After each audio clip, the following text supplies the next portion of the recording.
Yes, we are live now. Hello friends, this is Imanshi and welcome to Let's Learn. सभी को good evening, नमस्कार, राम राम, सत श्री अकाल, अस्सलाम वालेकुम, what are you feel connected with. Start करेंगे आज का सेशन। कीवर्ड्स हम करने वाले हैं और ये कीवर्ड्स ना सिर्फ चाइल्ड डेवलपमेंट एंड पेडागोजी में आपके काम आएंगे, ये पूरे आपके 150 नंबर के पेपर में आपको काम आएंगे, है ना। तो खूब सारे कीवर्ड्स हैं जो ज़रूरी हैं। खूब सारे का मतलब ये नहीं है कि ज़बरदस्ती हर एक शब्द को कीवर्ड बना दो, उसका कोई पॉइंट नहीं है ना। और क्वेश्चंस भी हैं साथ में। कई कीवर्ड्स पे मैंने एक से ज्यादा क्वेश्चंस भी रखे हुए हैं ताकि थोड़ी और क्लैरिटी मिले। देखिए, कीवर्ड्स के कभी भी रट्टे नहीं लगाने होते, उसको कॉन्टेक्स्ट में समझना होता है, संदर्भ में समझना होता है। नहीं तो अगर आपने सिर्फ आंख बंद करके याद कर लिया तो हो सकता है वही शब्द जो पॉजिटिव आपने याद किया था कह करके, आपके गुरुजी ने या गुरु माता ने व्हाटएवर आपको याद कराया था कि ये एकदम पॉजिटिव शब्द, ये नेगेटिव शब्द, ये पॉजिटिव टैग वर्ड, ये नेगेटिव टैग वर्ड, वो बैंड बजा दे आपकी पेपर में, आप पूरा पेपर गड़बड़ करके आ जाएं। क्यों? क्योंकि आपने पढ़ के ही नहीं देखा कि किस कॉन्टेक्स्ट में, किस संदर्भ में कहानी कही गई है ना। सेम बात सही और गलत दोनों हो सकती है, बस संदर्भ का, कॉन्टेक्स्ट का, तरीके का फर्क हो सकता है, कहने का भी, सुनने का भी, पढ़ने का भी। समझ रहे हो बात को? तो स्टार्ट करें आज की कहानी। थोड़े से लेट हैं ही, आप जानते ही हैं, है ना, बट आए हैं, ये भी एक अच्छी बात है। पढ़ लेंगे, कई लोग जो है कल देख लेंगे, जो लोग अभी रात को जल्दी सो जाते हैं। एनीवे, शुरू करते हैं कहानी। कुछ 27 सवाल हैं, मैं आपको पहले ही बता देती हूँ, लेकिन इनफ कीवर्ड्स आपके हो जाएंगे, कुछ नए कुछ पुराने क्वेश्चंस। अगर हमने पहले भी जो कीवर्ड्स किए हुए हैं, क्योंकि ऐसा तो है नहीं रातों रात सारे कीवर्ड बदल गए, अब पिछले पेपर में जो कीवर्ड आए थे वो आए नहीं, फिर वो किस बात के कीवर्ड जो हर बार बदल जाएं, है ना। तो वो क्या क्या ही उस चीज का कोई पॉइंट है ना। कोई गाने की लाइन याद आ रही थी, फिर मैंने सोचा रहने देती हूँ, ज्यादा भावनाओं में नहीं बहते हैं।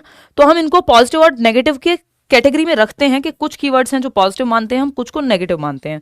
दोनों के संदर्भ में देखेंगे कि किसको पॉजिटिव मानना है और किसको नेगेटिव। ये सारी पीडीएफ आपको मैं ट्रैवल कर रही हूँ परसों से, तो तब आपको मिलती रहेंगी एक एक करके। अभी जो है बहुत सारे काम पेंडिंग हैं जो हम रात और दिन मिल करके कर रहे हैं, है ना। क्लासेस भी बैक टू बैक हैं। लाइक शेयर सब्सक्राइब आप कर दीजिएगा, ना किया हो तो। ये पीडीएफ्स कहाँ मिलेंगी? तो ये आपको टेलीग्राम चैनल पे मिलेंगी, लेट्स लर्न स्क्वाड। थोड़ा सा रुक जाइए 2-4 दिन, और पूरे नोट्स भी अपडेट हो रहे हैं, वो भी आपको जल्दी ही मिल जाएंगे। शुरुआत करते हैं यहाँ से और समझते हैं कि एक तरफ एक पॉजिटिव वर्ड है, एक तरफ एक नेगेटिव वर्ड है। अगेन पूरी तरह से नेगेटिव कई बार हो सकता है कि कुछ शब्द कॉन्टेक्स्ट यानी संदर्भ में बदल जाएं, गिरगिट निकलें, पॉसिबल है। ठीक, तो जो पहला कीवर्ड है वो है फंक्शनल फिक्सनेस। ये सालों साल से क्वेश्चन आता रहा है। आप 2011 से आज तक अगर आप एनालाइज करेंगे, 2011 से सीटेट शुरू हुआ, आज 2025 चल रहा है, 26 में आप पेपर देने जा रहे हैं, तो आपको दिखेगा कि ये सवाल पता नहीं कितनी बार आया है जहां पे फंक्शनल फिक्सनेस की बात हुई है, जिक्र हुआ है। तो फंक्शनल फिक्सनेस, जिसको हम कहते हैं प्रकार्यात्मक स्थिरता, है ना, या कार्यात्मक स्थिरता, ये अपने आप में नेगेटिव है। किसी भी कॉन्टेक्स्ट में फंक्शनल फिक्सनेस पॉजिटिव नहीं होता बशर्ते नॉट ना लिखा हो। अगर वर्ड में या क्वेश्चन में नॉट लिखा है कि कौन सा सही नहीं है, तो फंक्शनल फिक्सनेस होगा। Other than that functional fixedness negative ही है, रेड से इसीलिए लिखा हुआ है इसको। प्रॉब्लम सॉल्विंग की जब हम बात करते हैं तो इसका जस्ट ऑपोजिट अगर हम देखें, या कॉन्ट्रास्ट में अगर हम देखें, तो प्रॉब्लम सॉल्विंग यानी समस्या समाधान, ये अपने आप में एक पॉजिटिव कीवर्ड है, अपने आप में एक पॉजिटिव टैग वर्ड है, जिसको आप पॉजिटिवली देख सकते हैं। 57% लोग सही जवाब दे रहे हैं फर्स्ट ऑप्शन। चलिए अभी देखते हैं फर्स्ट ऑप्शन कैसे सही जवाब दे रहे हो यार। आप शर्म वरम कर लो थोड़ी बहुत, कैसे हो सकता है फर्स्ट ऑप्शन। चलिए सवाल पढ़ते हैं, गलत ही दे रहे हो आप जवाब। मुझे तो आपसे उम्मीद थी कि आप सही जवाब दे रहे होगे। ये 19 कैसे हुआ है बस ये नहीं पता। क्वेश्चन नंबर 1 है ये, ठीक। In order to advance problem solving skills of learners, teachers should encourage dash and should promote dash thinking among learners. यानी शिक्षार्थियों के अंदर समस्या समाधान कौशलों को उन्नत करने के लिए शिक्षकों को डैश को प्रोत्साहित करना चाहिए और शिक्षार्थियों के बीच डैश के चिंतन को बढ़ावा देना चाहिए। देखिए, प्रॉब्लम सॉल्विंग को प्रोत्साहित करना होता है, फंक्शनल फिक्सडनेस को नहीं। समझ रहे हो? प्रॉब्लम सॉल्विंग तो आपकी चाइल्ड सेंटर्ड एजुकेशन भी कह रही है, बाल केंद्रित शिक्षा, के प्रॉब्लम सॉल्वर बनाओ आप बच्चे को। वो जो आइडियल मॉडल है आपका प्रॉब्लम सॉल्विंग का, उसको अप्लाई कराओ। जैसे भी कर रहे हैं बच्चे को प्रॉब्लम सॉल्वर बनाओ, क्योंकि लाइफ में प्रॉब्लम्स आएंगी, सोसाइटी में प्रॉब्लम्स हैं, प्रेजेंट लाइफ में प्रॉब्लम्स हैं, बच्चा प्रॉब्लम सॉल्वर बने। प्रॉब्लम सॉल्वर बनना अच्छी बात है, एनकरेज करना है। Should encourage what? कहीं लिखा हुआ है प्रॉब्लम सॉल्विंग या कुछ कहीं कुछ पॉजिटिव दिख रहा है आपको? Should encourage dash and should promote dash thinking among learners. अगर प्रॉब्लम सॉल्विंग स्किल्स को, समस्या समाधान कौशलों को, कि समस्या का समाधान करना बच्चा खुद से सीख जाए, आपको बढ़ावा देना है, तो जब यहां पे रेड लिखा हुआ है कि फंक्शनल फिक्सनेस जो है नेगेटिव टर्म है, नेगेटिव कीवर्ड है, नेगेटिव टैग वर्ड है, तो इसको क्यों आप इसके पीछे पड़े हो? प्रॉब्लम सॉल्विंग में कैसे हेल्प करेगा ये? तो ये तो नहीं आएगा। देखिए फंक्शनल फिक्सनेस है क्या, अभी उसको समझते हैं। कार्यात्मक स्थिरता यानी फंक्शन करने का तरीका आपका फिक्स हो गया है ना।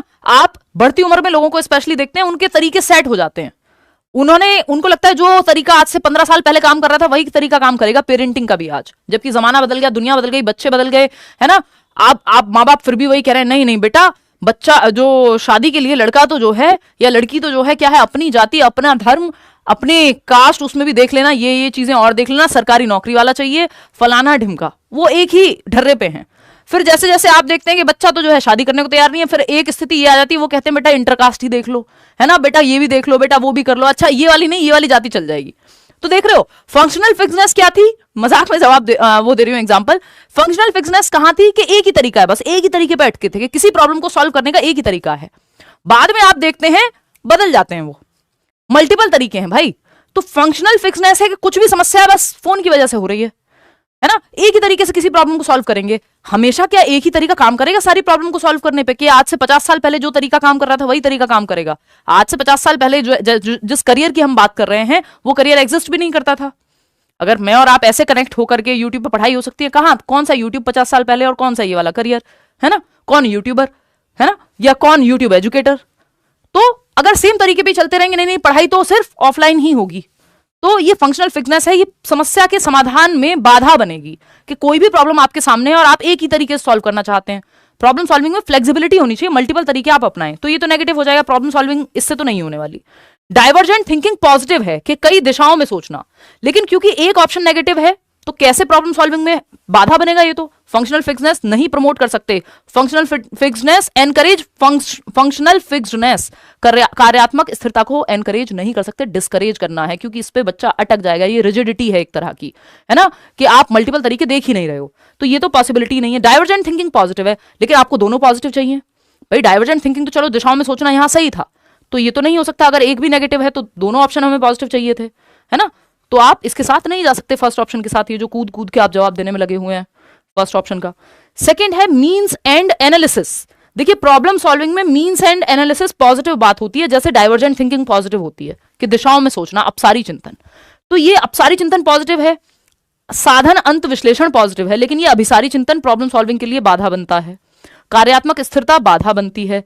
तो अगर एक भी ऑप्शन नेगेटिव है तो हम इसके साथ नहीं जा सकते। मीन्स एंड एनालिसिस होता है एक बड़ी सी प्रॉब्लम है, उसको टुकड़ों में तोड़ करके आप साधन बना रहे हैं, टुकड़ों में तोड़ करके प्रोसेस के थ्रू जाना, एक बड़ी प्रॉब्लम जो कि साध्य है उस तक पहुंचने के लिए।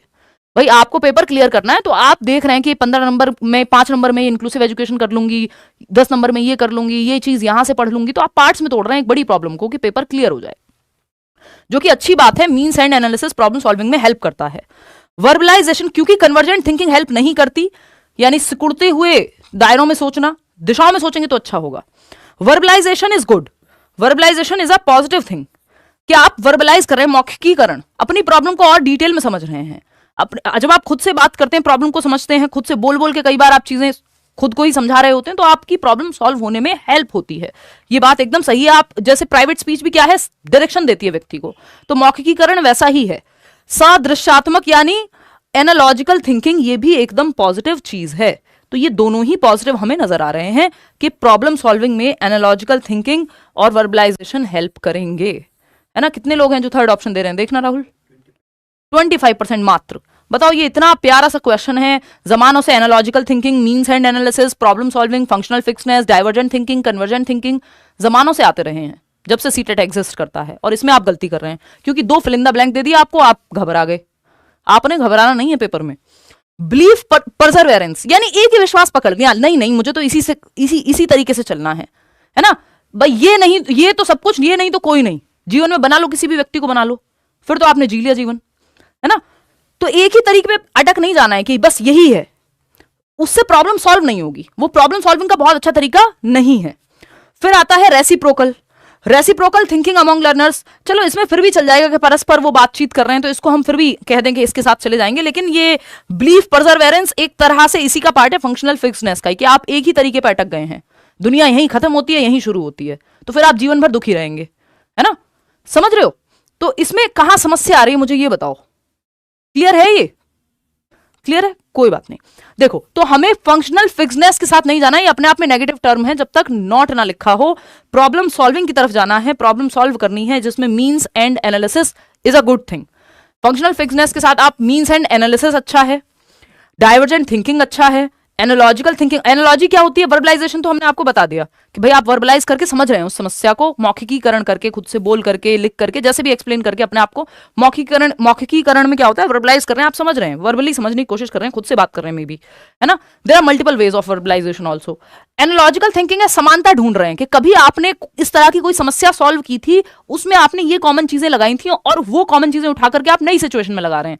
तो एनालॉजी अच्छी होती है, समानता अच्छी होती है। जैसे मैं कहूं हमारी आंख कैमरे के जैसी है, तो ये एनालॉजी है, समानता मैंने ड्रॉ की है दो चीजों में, है ना, कि हेलीकॉप्टर और बर्ड के उड़ने में समानता है, दो अलग चीजें हैं लेकिन समानता उड़ने में है।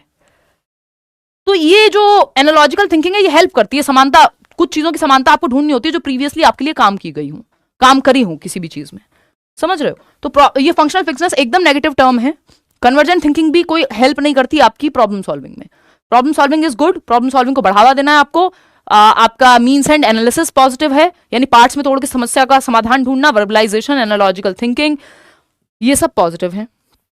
आगे बढ़ेंगे नेक्स्ट क्वेश्चन पे। क्वेश्चन नंबर 2 देखिएगा, कंपटीशन को बढ़ावा नहीं देना। कंपटीशन एक रेड फ्लैग है आजकल के जमाने में, आप जानते ही हैं, रेड फ्लैग ग्रीन फ्लैग का जमाना है ना। रेड फ्लैग मतलब खराब, दूर जाना है आपको, ऐसी चीजों से बचना है जीवन में। और ग्रीन फ्लैग या ग्रीन फॉरेस्ट टाइप की चीजों के पास आपको जाना है। तो ग्रीन फ्लैग जो है हमारे यहाँ कोऑपरेशन मानते हैं हम एजुकेशन में, यानी सहयोग देना या सहयोग करना। बच्चों को अगर आप सहयोग करना सिखा रहे हैं तो एक ग्रीन फ्लैग बात है, यानी पॉजिटिव टर्म है, पॉजिटिव कीवर्ड है, पॉजिटिव टैग वर्ड है। इसके साथ आपको चले जाना है पेपर में अगर कुछ समझना आ रहा हो तो।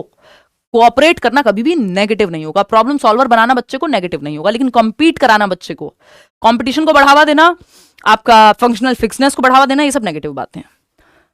कंपटीशन यानी प्रतिस्पर्धा, इससे आपको बचाना है बच्चे को। कट थ्रोट कंपटीशन नहीं कराना है, गला काट प्रतिस्पर्धा। कंपटीशन कराइए बच्चे का खुद से, ना कि उसके दोस्तों से या बाकी बच्चों से। तो क्वेश्चन पढ़ लेते हैं। Cooperative learning strategies focus on, यानी सहयोगात्मक अधिगम शैलियां जो हैं वो किस बात पे फोकस करती हैं?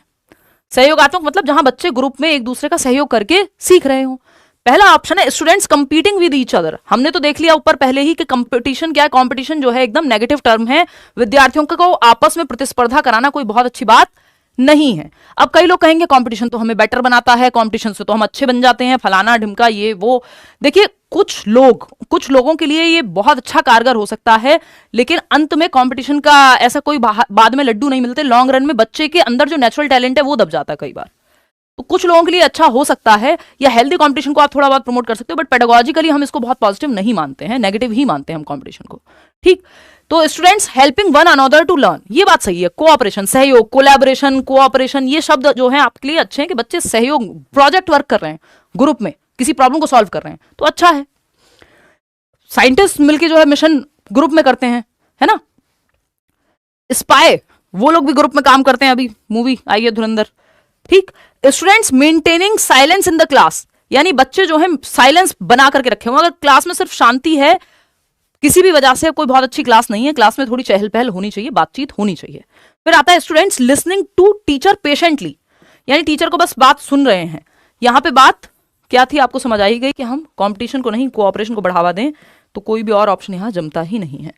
फिर आता है परफॉर्मेंस गोल्स और मास्टरी गोल्स या अप्रोच, इसको हम कह देते हैं। एक सवाल इस पर निश्चित रूप से आता है, ठीक है ना। परफॉर्मेंस गोल्स नेगेटिव मानते हैं हम, परफॉर्मेंस अप्रोच फर्स्ट आना नेगेटिव मानते हैं हम, मास्टरी अप्रोच हम पॉजिटिव मानते हैं, क्योंकि आप मास्टर बनने पे ध्यान दे रहे हैं ना कि नंबर लाने पे। परफॉर्मेंस गोल में आप परफॉर्मेंस पे जोर देते हैं कि फर्स्ट आना है मुझे, कुछ भी करके चतुर रामलिंगम की तरह 3 इडियट में, है ना, चाहे चमत्कार को बलात्कार बोल रहे हो लेकिन फर्स्ट आना है, बस चाहे रट्टा लगा दें। रोट रटंत विद्या चलंत नहीं, सिंपल बात। परफॉर्मेंस गोल में कुछ भी करके फर्स्ट आना आपका लक्ष्य होता है, और मास्टरी गोल में आपको मास्टर बनना है, जैसे वो रेंचो का कैरेक्टर था 3 इडियट में, जो कि फुनसुक वांगडू की अगर हम बात करें। ठीक, चलिए पोल चेंज नहीं किया गया, अच्छा ठीक है। तो 61% लोग ए कह रहे हैं। तो a student is reading books to satisfy her curiosity about certain concepts, this is an example of, यानी एक बच्चा है जो अपनी क्यूरियोसिटी को सेटिस्फाई करना चाहता है, यानी जिज्ञासा को शांत करना चाहता है। उसके मन में इच्छा है कि यार ये तारे नीचे क्यों नहीं गिरते हैं, ये जिज्ञासा है, तो अब वो जानने की कोशिश कर रहा है, इसलिए वो पढ़ रहा है, किसी वेबसाइट पे जाकर के कोई किताब पढ़ रहा है, मम्मी पापा से क्वेश्चन पूछ रहा है, वॉटेवर। तो वो अपनी जिज्ञासा को, क्योंकि जो चाइल्ड सेंटर्ड एजुकेशन है वो कह रही है बच्चे में 3 चीजें जन्म से हैं कि बच्चा क्यूरियोसिटी रखता है, जिज्ञासा रखता है, इसीलिए बहुत सारे सवाल पूछता है, हम उसकी जिज्ञासा को मार देते हैं। बच्चा क्रिएटिविटी यानी कुछ नया करने की क्षमता रखता है, और बच्चा एबिलिटी टू लर्न यानी हर बच्चा सीख सकता है बशर्ते आपको सिखाना आता हो। तो ये CCL, ये 3 चीजों को आपको ध्यान में रखना है। तो यहाँ पे 1 मिनट में किसी का क्वेश्चन पढ़ लेती हूँ। तो यहाँ पे आपको पहचानना है फटाफट से। 73% लोग कह रहे हैं मैम टेट 10 टाइम्स क्लियर हुआ है, गवर्नमेंट सर्विस हुआ है, आपके वीडियो बहुत अच्छे हैं, थैंक यू शाहिद। बट 10 बार दिया क्यों यार, इतने पैसे क्यों बर्बाद कर रहे हो, हैं? ये कौन सा शौक है टेट देने का? एनीवे, बहुत बढ़िया, कॉन्ग्रेचुलेशंस। देखिए, तो अगर हम बात करें, एक छात्रा अपनी कुछ अवधारणाओं के बारे में जिज्ञासा शांत करने के लिए किताबें पढ़ रही है, ये किसका उदाहरण है? परफॉर्मेंस गोल का, या अप्रोच गोल भी बोलते हैं इसको। तो आप लोग गलत जवाब दे रहे हैं यहाँ पे कि परफॉर्मेंस, ये अप्रोच ओरिएंटेड मास्टरी गोल, अवॉइडेंस ओरिएंटेड मास्टरी गोल, या अप्रोच ओरिएंटेड परफॉर्मेंस गोल। सही तो दे रहे हो यार, आप लोग सही जवाब दे रहे हो, गुड। तो अगर हम देखें, देखिए अवॉइडेंस ओरिएंटेड में क्या होता है, आप फेलियर से बचना चाहते हैं, किसी तरह से 33% नंबर आ जाए, 60 नंबर आ जाए, पास हो जाऊं बस। वो जो राजू रस्तोगी का कैरेक्टर था उसमें 3 इडियट्स में, कि बस पास हो जाऊं। अप्रोच ओरिएंटेड परफॉर्मेंस गोल, इसमें आपको फर्स्ट आना है, तो ये भी पॉजिटिव नहीं है। अवॉइडेंस ओरिएंटेड परफॉर्मेंस गोल, अगेन आप अवॉइड करना चाह रहे हैं, तो ये भी कोई बहुत हम इसको अच्छा मानते नहीं है। तो यहां पे बचा क्या पॉजिटिव, यहां पे बचा क्या पॉजिटिव, यहां पे simple approach oriented mastery goals. Approach oriented mastery goals यानी आप अप्रोच तो रख रहे हैं, परफॉर्मेंस कर रहे हैं, लेकिन मास्टरी के लिए, है ना? जो आपका सेंटर है मोटिवेशन का वो मास्टरी है। इसमें एक होता है अप्रोच, दूसरा है मास्टरी, तीसरा है अवॉइडेंस, फेलियर अवॉइडेंस। फेलियर से बचने के लिए आप कोई काम कर रहे हैं वो भी अच्छा नहीं है, परफॉर्मेंस या सिर्फ नंबर लाने के लिए कर रहे हैं वो भी अच्छा नहीं है, मास्टरी वाला बेस्ट है। तो मास्टरी गोल्स अच्छे हैं, या मोटिवेशन का तरीका मास्टरी हासिल करने का अच्छा है, बजाय कि आपका इसका परफॉर्मेंस का। बात सही है। CCE पे कराऊंगी यार एक सेशन, आगे चल के अब नए साल में ही करेंगे। तो अचीवमेंट गोल ओरिएंटेशन जो है यहाँ पे, आप इसको ऐसे भी देख सकते हो कि अचीवमेंट या अप्रोच में मास्टरी की जब हम बात कर रहे हैं तो ये पॉजिटिव है, ये दोनों नेगेटिव हो जाते हैं। फेलियर अवॉइडेंस, बस किसी तरह से पास हो जाऊं, फेल ना हो जाऊं, वो जान देने के लिए अपनी तैयार हो जाता है, उसको बचा लेते हैं, उसके दोस्त जाने नहीं देंगे अभी, है ना? और ये तो भाई साहब हैं ही परफॉर्मेंस अप्रोच वाले, इनको फर्स्ट आना है कुछ भी करके, चाहे रटना पड़े। और इनको फेलियर से बचना है किसी तरह से, इनको ना फेलियर की पड़ी है ना परफॉर्मेंस की पड़ी है, इनको लर्निंग की पड़ी है कि मुझे सीखना है, तो ये बेस्ट है। इसको आप मास्टरी ओरिएंटेशन, तो ऐसे गोल्स जो मास्टरी ओरिएंटेशन रखते हैं वो बढ़िया है। ठीक है, बात क्लियर है? हंसते बहुत हो यार आप लोग, गलत बात। देखिएगा, मजाक कर रही हूँ, हंसते रहा करो, कोई नहीं। समेटिव असेसमेंट, देखिए समेटिव असेसमेंट अपने आप में नेगेटिव या पॉजिटिव उतना नहीं होता, लेकिन अगर सिर्फ समेटिव असेसमेंट लिखा हो तो नेगेटिव हो जाएगा, है ना? समेटिव असेसमेंट ओनली अगर लिखा है तो गड़बड़ होनी निश्चित है। ठीक है, इसको थोड़ा सा हाँ ऐसे काम चलाएंगे, कैसे काम चलाओगे भाई, देखिएगा। हाँ, तो समेटिव असेसमेंट यानी योगात्मक मूल्यांकन। समेटिव असेसमेंट ओनली लगा दो आगे, तो जब ओनली लगा हुआ है तो इसका मतलब 100% नेगेटिव हो जाएगा। एक तो ये ओनली वर्ड ही अपने आप में नेगेटिव होता है पूरी पेडागोजी में, है ना? फॉर्मेटिव असेसमेंट यानी रचनात्मक मूल्यांकन, जिसमें मल्टीपल तरीके से आकलन हो रहा है। डायग्नोस्टिक यानी आप पता लगा रहे हैं कारण क्या है, बच्चा फेल हो रहा है या कोई भी दिक्कत है, किसी गैप कहां है, और इसके बाद दिया जाता है रेमेडियल। तो ये तीनों पॉजिटिव हैं, फॉर्मेटिव, डायग्नोस्टिक और रेमेडियल, यानी आप एक्स्ट्रा क्लास दिला रहे हो बच्चे को, तो ये पॉजिटिव टर्म हो गए। समेटिव या सिर्फ नंबर के लिए आप जांचना चाह रहे हो तो वो गलत है।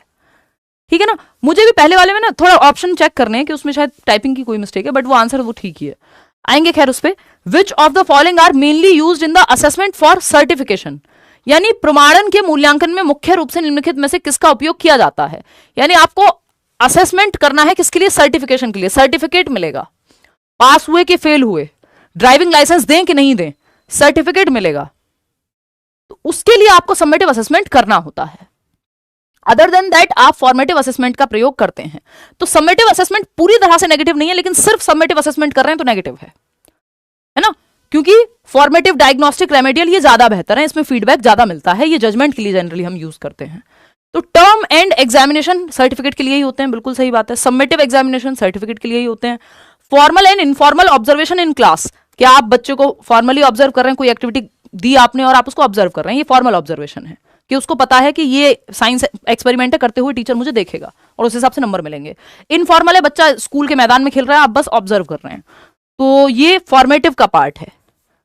ये फॉर्मेटिव का पार्ट है। डायग्नोस्टिक इवैल्यूएशन भी अपने आप में ये पॉजिटिव है, और ये समेटिव का पार्ट नहीं है। ये नंबर देने के लिए नहीं होता, ये बच्चे की जांच करने के लिए, निदान करने के लिए कि कारण क्या है वो पता करने के लिए होता है। तो ए और बी जो है ये पॉजिटिव हैं, ए एंड बी ओनली, क्योंकि यहां पे बात हो रही है कि सर्टिफिकेट किसके माध्यम से दिया जाएगा। तो आपको समेटिव इवैल्यूएशन करना पड़ेगा, यानी सीटेट फाइनल एग्जाम नहीं लेगा तो कैसे दें कि 60% आए कि नहीं आए हैं। 60% आए हैं, समेटिव पेपर है, ये थोड़ी देख रहा है। यहां पे जो हम कर रहे हैं रोज, ये फॉर्मेटिव है कि आप गलत जवाब भी देंगे पोल में, तब भी फीडबैक मिलेगा आपको और आपको ठीक से समझाया जाएगा कि गड़बड़ है तो क्यों है। ठीक है, तो थर्ड ऑप्शन 45% लोग सही दे रहे हैं। क्या हो गया भाई, क्या खा रहे हो आजकल? 45% कैसे सही दे रहे हैं? सर्टिफिकेट के लिए जब हम बात कर रहे हैं,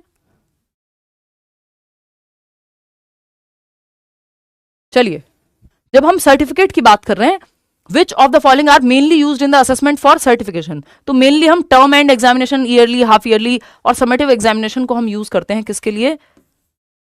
जैसे आप ड्राइविंग लाइसेंस बनवाने जाइए, लर्नर्स लाइसेंस भी आपको तब मिलेगा जब लर्नर्स के बाद जो बेसिक एक प्रोसेस होती है वो भी तब मिलेगा जब आप वो बेसिक प्रोसेस भर दोगे, और फिर फाइनल में तो आपको फाइनल टेस्ट देना ही है। ठीक है ना, तो ये एक बात है। फॉर्मल एंड इनफॉर्मल ऑब्जर्वेशन की जब हम बात कर रहे हैं, या ये फॉर्मेटिव में काम आएंगे, तो ए एंड बी ओनली।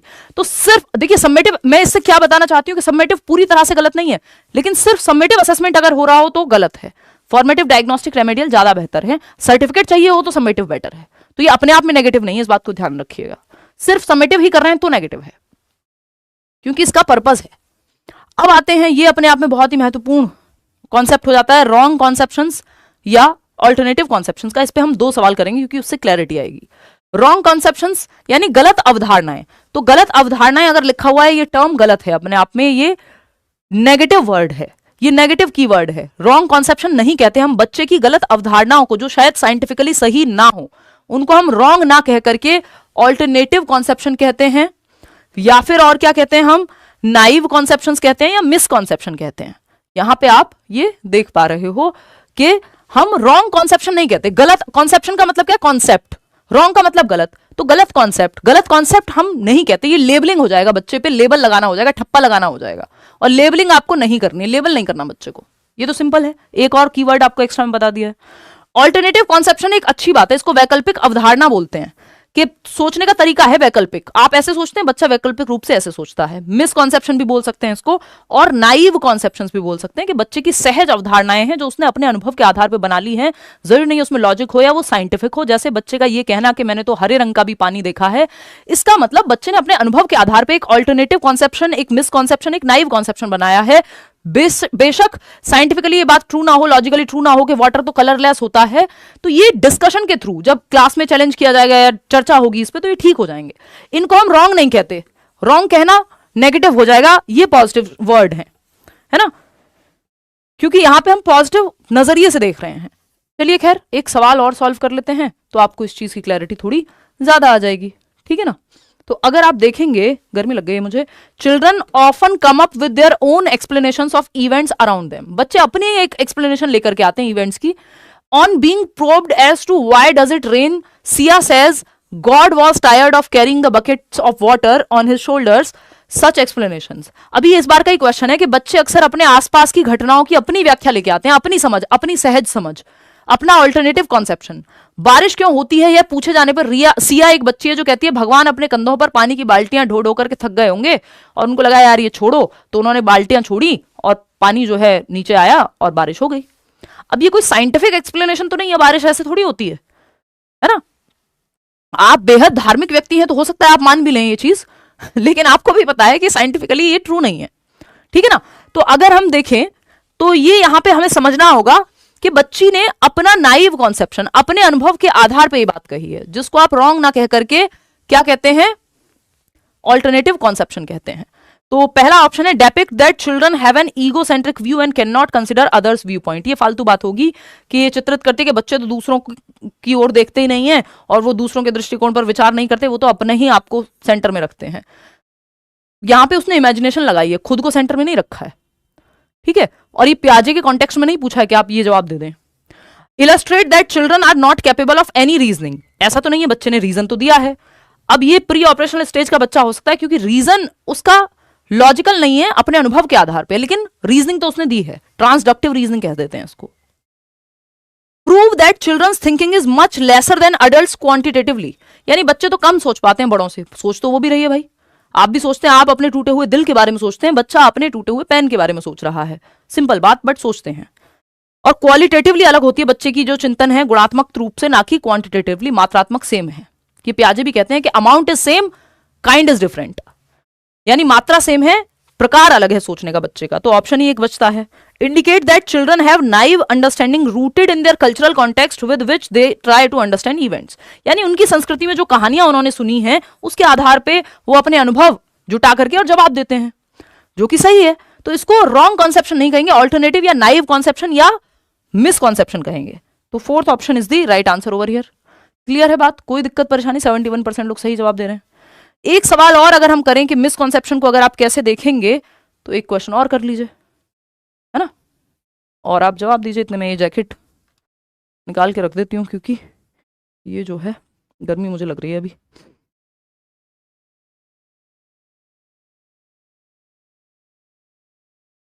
चलिए, बहुत खुशी की बात है।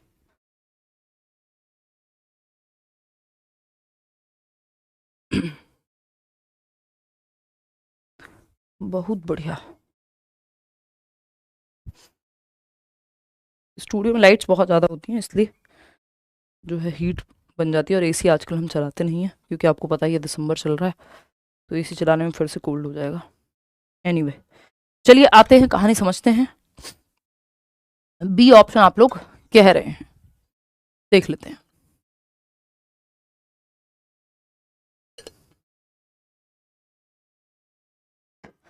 देखिएगा, ये एक सेशन अगर आप ठीक से देख लेते हैं तो मुझे लगता है कि आपके बहुत सारे क्वेश्चन पेडागोजी में गलत नहीं होंगे, बहुत सारे नंबर आप बचा सकते हैं, और सारे ही सब्जेक्ट में, ऐसा नहीं कि सिर्फ सीडीपी में ही, चाहे वो हिंदी पेडागोजी हो, इंग्लिश पेडागोजी हो, मैथ्स हो, ईवीएस हो, एसएसटी हो, साइंस हो। मिसकॉन्सेप्शंस आर, या मिसकॉन्सेप्शन क्या होते हैं? 89% लोग सही जवाब दे रहे हैं। अनयूजुअल टू गेट फाउंड, भाई बहुत यूजुअल है, विद्यार्थियों में पैदा होना असामान्य बात नहीं, सामान्य बात है, इसको नॉर्मली मानना है हमको। Normal part of learning process, बिल्कुल सही बात है। जैसे एरर्स क्या है? पार्ट ऑफ लर्निंग है, एरर्स पार्ट ऑफ लर्निंग है, त्रुटियां सीखने का हिस्सा है, गलती करना नॉर्मल है बच्चे का, है ना। तो सेकंड ऑप्शन सही है यहाँ पे। प्योरली इलॉजिकल एंड बेसलेस, नहीं नहीं, वो उसके एक्सपीरियंस के आधार पे उसने बनाया है, कल्चरली जो कहानी सुनी है उसने अपनी संस्कृति में, वो उसने बनाया है उसके आधार पे। Hindrance to teaching learning process, नहीं, ये तो हेल्प करेगा कि आपको पता लग जाएगा कि बच्चा कैसे सोचता है, तो आप सही से लॉजिकली डिस्कशन करा पाएंगे। अब लर्निंग हो, सोशलाइजेशन हो, डेवलपमेंट हो, इन सबको प्रोडक्ट के रूप में या लीनियर प्रोसेस के रूप में नहीं देखना। किसके रूप में देखना? प्रोसेस या स्पाइरल के रूप में देखना, एक स्पाइरल प्रोसेस के रूप में देखना। ये एक नंबर का सवाल है, बहुत जगह पे आता है, हर बार आता है, इस बार भी आया हुआ है, आगे भी आएगा ही। प्रोडक्ट एक अपने आप में नेगेटिव वर्ड है कि प्रोडक्ट के रूप में किसी प्रोसेस को देखना या लीनियर रूप में देखना। प्रोसेस मानना किसी भी प्रक्रिया को, चाहे वो लर्निंग हो, डेवलपमेंट हो, या आपका सोशलाइजेशन हो, यानी सामाजिकरण की प्रक्रिया हो, सीखने की प्रक्रिया हो, चाहे वो किसकी प्रक्रिया हो, खुद बताओ, मैं क्यों बताऊं, अधिगम की प्रक्रिया हो, ठीक है ना, या विकास की प्रक्रिया हो। तो प्रोसेस और स्पाइरल की जब हम बात करते हैं तो कॉम्प्लेक्स होती है कोई भी प्रोसेस, आगे पीछे जाती है। लीनियर स्ट्रेट लाइन होती है, स्ट्रेट लाइन कोई भी प्रोसेस नहीं हो सकती। तो पहला ऑप्शन आपके सामने है अजर्शन, यानी एक कथन है, a teacher should present information in disconnected chunks and not give any reference to previous concepts once those have been tested. अगर टेस्ट हो गया पुराने खंडों का या पुराने चैप्टर्स का, तो उनको कभी भी कनेक्ट नहीं करना चाहिए टीचर को। तो मैं तो पूरे टाइम आप देखते हो सब कुछ कनेक्ट करके पढ़ाती हूँ कि प्याजे से जोड़ दिया, इतने साल का बच्चा है तो किसी और टॉपिक से किसी और टॉपिक को जोड़ दिया, जो कि जरूरी है। डिस्कनेक्टेड चंक में अगर आप पढ़ाएंगे तो फिर बच्चे को दिक्कत होगी अपनी समझ बनाने में, क्योंकि वो रट्टाफिकेशन हो जाएगा। फिर एक चीज से दूसरी चीज कनेक्ट करनी चाहिए, प्रीवियस नॉलेज से नई नॉलेज को कनेक्ट करना चाहिए, तो ये नेगेटिव है। रीजन क्या है? Learning occurs in a linear manner. कह रहे हैं कि लर्निंग जो है एक रेखीय प्रक्रिया में होती है, इसलिए बस सीधे चलते जाओ, पीछे मत मुड़ के देखो। भाई वो तो स्पाइरल है, आगे पीछे प्रीवियस नॉलेज को आपको कनेक्ट करना पड़ेगा। तो ये दोनों ही गलत हो गए, तो both are false. Fourth option 77% लोग दे रहे हैं। एक क्वेश्चन मैं और कराती हूँ आपको, जिससे और क्लैरिटी आपको इस टॉपिक को लेकर के आएगी। तो आपको पता चल गया लीनियर कहना किसी भी चीज को या प्रोडक्ट कहना गलत है, प्रोसेस या स्पाइरल मानना सही है। एक और सवाल है, ये देखिएगा, क्वेश्चन नंबर 8। ये कहता है learning is a dash and dash process. सीखना एक कैसी प्रक्रिया है? अभी मैंने आपको बताया था कॉम्प्लेक्स और स्पाइरल है, सिंपल नहीं है, कोई रेखीय नहीं है कि आज दो कल दो चार दो, जितना आपने आज सीखा उतना ही आप कल सीखेंगे, सेम मात्रा में सेम तरीके से नहीं भाई। कई बार चीजें कनेक्ट होती है तो आप बेहतर समझ पाते हैं।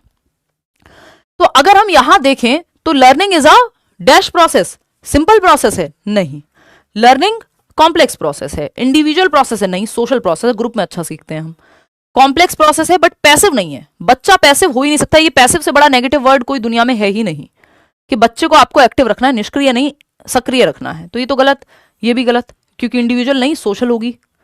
कॉम्प्लेक्स प्रोसेस है, बिल्कुल आगे पीछे आप एक प्रोसेस सीखते हैं, एक स्विमिंग भी सीखने जाएंगे, 2 शब्द नए सीखेंगे, फिर कंफ्यूज होंगे, आप नया टॉपिक जब पढ़ रहे होंगे फिर उसको कंसोलिडेट करेंगे, प्रीवियस नॉलेज से जोड़ेंगे, नया सीखेंगे, तब जाके आगे बढ़ेंगे। तो एक स्टेज में आप आगे जाते हैं, फिर पीछे आते हैं, फिर आगे जाते हैं, कॉम्प्लेक्स है, जटिल है, सिंपल टू कॉम्प्लेक्स।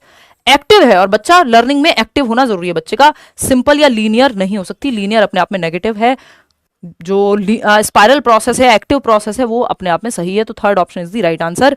इस बार एक कॉम्प्लेक्स क्वेश्चन आया इंट्रिंसिक और एक्सट्रिंसिक मोटिवेशन पे, वो भी मैं कराऊंगी, 2 क्वेश्चन कराऊंगी इस पे। एक्सट्रिंसिक और इंट्रिंसिक मोटिवेशन पे हमेशा एक सवाल तो आता ही है ना। इस बार 2 सवाल आए और उसमें से एक कॉम्प्लेक्स था, जो पिछली बार का पेपर अगर आप उठा के देखेंगे वो भी मैं आपको भी दिखाऊंगी। एक्सट्रिंसिक मोटिवेशन यानी बाह्य अभिप्रेरणा, यानी बाहरी अभिप्रेरणा जिसका कारण बाहर है, बाह्य अभिप्रेरणा, इसको हम नेगेटिव मान के चलते हैं, ये पूरी तरह से नेगेटिव नहीं है बट हम मान के चलते हैं। और दूसरा, हम बच्चे को बढ़ावा देने की जब बात करते हैं तो हम कहते हैं बच्चे में इंट्रिंसिक मोटिवेशन को बढ़ावा दो, ना कि एक्सट्रिंसिक को। इंट्रिंसिक मतलब आंतरिक, जिसका कारण जो है वो अंदर है, जैसे आपको कोई चीज सीखने में अच्छा लगता है, वो जॉय ऑफ लर्निंग है, तो ये इंट्रिंसिक मोटिवेशन है ना। जो सब्जेक्ट आपको पसंद है, आप खुद से पढ़ रहे हैं, चाहे नंबर मिले आपको या ना मिले, पेपर में आए या ना आए, हो सकता है आपको किसी को नॉवल पढ़ने का शौक हो, बस शौक है, उससे नंबर मिलेंगे, कहीं पे कोई कुछ मिलेगा नहीं, रिवॉर्ड मिलेगा नहीं। तो एक्सट्रिंसिक मोटिवेशन की जब हम बात करते हैं, या मैं बैडमिंटन अगर मैं पसंद करती हूं तो उसका कोई बाहरी कोई रीजन नहीं है, जब मौका मिला खेल लिए, क्रिकेट पसंद है तो मौका मिला खेल लिए, ठीक है ना। क्या कह रहे हो क्वेश्चन लेवल को लेके? 1 मिनट रुको जरा मैम, क्वेश्चन लेवल थोड़ा हाई कीजिए। यहाँ पे क्वेश्चन का लेवल इंपॉर्टेंट नहीं है भाई, ये इस बार के भी क्वेश्चन हैं ज्यादातर तो, है ना, और नए पुराने सब। अभी आपसे जवाब नहीं दिया जा रहा था, अभी एक बेसिक सा क्वेश्चन था पीछे, ठीक है ना। और जिस तरह के क्वेश्चन आ रहे हैं उसी तरह के क्वेश्चन कराए जाने चाहिए, जरूरी है, समझ रहे हो। कल कराऊंगी एक सेट अच्छा, ठीक, तो वो जरूरी है कि जिस तरह के सवाल आ रहे हैं उसी तरह के सवाल पूछे जाएंगे ना। और यहाँ पे टर्म्स का जानना, आपका नेगेटिव और पॉजिटिव टर्म को समझना जरूरी है क्वेश्चन से भी ज्यादा, क्योंकि टॉपिक जो है वो टर्म का है या कीवर्ड्स का है। तो बाह्य अभिप्रेरणा की जब हम बात कर रहे हैं तो intrinsic motivation amongst students can be increased by, देखिए आपको बढ़ावा देना इंट्रिंसिक पे ही, दोनों जुड़े हुए हैं आपस में, लेकिन आंतरिक अभिप्रेरणा को बढ़ावा देना इंटरनल मोटिवेशन को। कैसे देंगे? मटेरियलिस्टिक रिवॉर्ड देके, ये एक्सटर्नल मोटिवेशन है, बाहरी है, ये हम इंटरनल की बात कर रहे हैं। Reinforcement, punishment, focusing on Joy of learning, simple जवाब आप लोग सभी दे भी रहे हैं। अब एक काम करो, इसके आगे वाला क्वेश्चन पढ़ते हैं, फिर देखते हैं कि क्या कहा गया है। Question number 10, which of the following statements correctly describes the relationship between intrinsic and extrinsic motivation? ये इस बार पूछा हुआ सवाल है पिछली बार का, यानी निम्नलिखित में से कौन सा कथन आंतरिक और बाह्य अभिप्रेरणा के बीच, वो भी इससे पहले वाला भी पूछा ही हुआ होगा कहीं ना कहीं, या उस लेवल का होगा एटलीस्ट, समझ रहे हो। तो आंतरिक और बाह्य अभिप्रेरणा के बीच का रिश्ता क्या कहलाता है, वो पूछ रहा है हमसे examiner. Intrinsic motivation can impact extrinsic motivation, but extrinsic motivation can not impact intrinsic motivation in any possible manner. ये कहना क्या हो जाएगा? गलत हो जाएगा। अब आप इसमें घूम गए हैं। इंट्रिंसिक एंड एक्सट्रिंसिक मोटिवेशन इसीलिए पहले किंडरगार्टन किया जाता है, फिर फर्स्ट क्लास में आते हैं, है ना। पहले प्लेवे वाला निपटाओगे, अर्ली चाइल्डहुड केयर एजुकेशन निपटाओगे, फिर आओगे प्राइमरी एजुकेशन में, फिर सेकेंडरी मिडिल में जाओगे, फिर सेकेंडरी, फिर सीनियर सेकेंडरी। आप चाहते हो सीधा ही आपको बिल्कुल हवा में टांग दिया जाए। तो ये कहना कि आंतरिक अभिप्रेरणा बाह्य अभिप्रेरणा को प्रभावित कर सकती है, लेकिन बाह्य अभिप्रेरणा किसी भी संभावित तरीके से आंतरिक अभिप्रेरणा को प्रभावित नहीं करती, गलत होगा। दोनों एक दूसरे को प्रभावित कर सकती हैं। हम ये कहते हैं, ये हम इससे पहले भी बात करते थे कि भाई बाह्य अभिप्रेरणा पुश स्टार्ट के जैसी है, कि धक्का देके गाड़ी स्टार्ट कर दिया आपने, कि बच्चों को कोई काम शुरू कराना था, उसको कहते तेरे को ये मिलेगा भाई शुरू कर दे, लेकिन जब तक उसको मजा नहीं आएगा वो करने में, Joy of learning, internal motivation नहीं मिलेगी साथ में, तो वो लॉन्ग रन में आगे नहीं जाएगा। तो किसी काम को शुरू कराने में बीच बीच में थोड़ा सा मोटिवेट करने के लिए एक्सटर्नल रिवॉर्ड वगैरह आप यूज कर लेते हैं, अदरवाइज करना नहीं है। Intrinsic and extrinsic motivations can both impact an individual's behavior, but they operate independently of each other. ऐसा नहीं है कि बिल्कुल स्वतंत्र हैं। कई बार आप इंट्रिंसिकली मोटिवेटेड होते हैं, फिर आपको अवार्ड मिलता है, तो आप एक्सटर्नली भी मोटिवेटेड हो जाते हैं, ठीक है ना। Intrinsic and extrinsic motivations can interact with each other in complex ways, with one type of motivation affecting the other. आंतरिक और बाह्य अभिप्रेरणाएं एक दूसरे के साथ जटिल तरीके से अंतःक्रिया कर सकती हैं, जिसमें एक प्रकार की अभिप्रेरणा दूसरे को प्रभावित करती है। कि इंटरनल और एक्सटर्नल मोटिवेशंस जो हैं वो इंटरेक्ट करती हैं बहुत ही कॉम्प्लेक्स तरीके से। आपको हो सकता है आपको टीचिंग बहुत पसंद हो, या मुझे थी, मैंने कई साल फ्री पढ़ाया, पैसे भी आने लगे, तो अच्छा है, कोई बुरा तो है नहीं, है ना। तो इंटरनल और एक्सटर्नल मोटिवेशन जो है दोनों इंटरमिंगल होकर के काम करते हैं, और कई बार एक टाइप की मोटिवेशन जो है दूसरे टाइप की मोटिवेशन को प्रभावित करती है। क्योंकि आपको काम पसंद है, मन नहीं कर रहा होगा, तब भी आप करने आ जाओगे, है ना। कोई बाहरी रीजन हो सकता है कि यार आप लोग वेट कर रहे होगे, आपका पेपर है, हो सकता है मेरा मन ना हो पढ़ाने का, या मैं सोचूं यार रिटायरमेंट ले लेती हूँ, बहुत हो गया। फिर मुझे लगता है, या लोग आसपास जब मिलते हैं तो कहते हैं कि नहीं, बहुत सारे लोगों को फायदा हुआ है, और हमें तो आप ही समझ में आता है, फलाना ढिमका, 50 तरह की चीजें। तो ये सब देखते हुए लगता है यार हाँ, क्वालिटी भी बेटर है। तो अगर बाहर ही हो रीजन, तो कई बार आप बाहरी रीजन के लिए भी करते हो कि ठीक है यार, ड्यूटी है अपनी, पढ़ाना चाहिए, ठीक पढ़ा लेते हैं, पढ़ाना चाहिए, लोगों को हेल्प होती है। तो ये दोनों एक दूसरे को प्रभावित करती हैं कई बार, कि जब आप इंटरनली मोटिवेट नहीं हो रहे तो हो सकता है बाहरी मोटिवेशन आपको मोटिवेट कर रही हो, और जब बाहरी मोटिवेट कर रही हो तो हो सकता है इंटरनल भी आ जाए जब आप शुरू करें वो काम। तो intrinsic motivation and extrinsic motivation are mutually exclusive, ये कहना गलत होगा, या इंडिपेंडेंट होती हैं, ये कहना गलत होगा। दोनों इंटरमिंगल हैं, दोनों एक दूसरे को प्रभावित कर सकती हैं, और कॉम्प्लेक्स वेज में जुड़ी हुई हैं, हमें भी नहीं पता कितनी तरह से कैसे गुथी हुई हैं। अब आता है स्टैंडर्डाइज्ड टेस्ट, स्टैंडर्डाइज्ड मेथड। ये जो है एकदम नेगेटिव टर्म है, या रिजिड तरीका पढ़ाने का। तो स्टैंडर्डाइज्ड, चाहे वो असेसमेंट हो, इंस्ट्रक्शन हो, वो नेगेटिव हम मानते हैं उसको कीवर्ड में या टैग वर्ड में। फ्लेक्सिबल तरीके को या डिफरेंशिएटेड इंस्ट्रक्शन को हम पॉजिटिव मानते हैं।